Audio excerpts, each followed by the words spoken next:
ఉద్యోగం చేసే ఆడవాళ్ళకి ఒక చిన్న మాట, మీరు సంపాదించే నెల జీతం అంతా కూడా కొంతమంది ఆడవాళ్ళు భర్తలకు ఇచ్చేస్తూ ఉంటారు.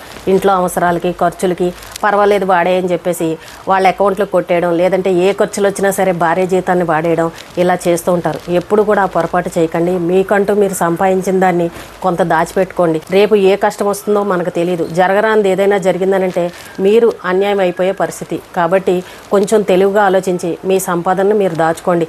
అలా అని సంసారానికి ఏమీ ఖర్చు పెట్టకుండా సంసారంలో ఎన్ని ఇబ్బందులున్నా నాకేమీ సంబంధం లేదని మాత్రం అనకండి.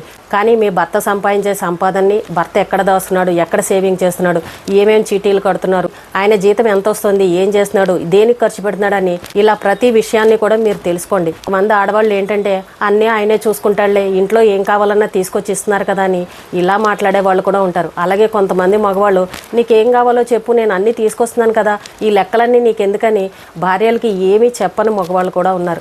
ప్రతి విషయాన్ని తెలుసుకోండి, లేదంటే తర్వాత ఇబ్బందులు పడేది మీరే.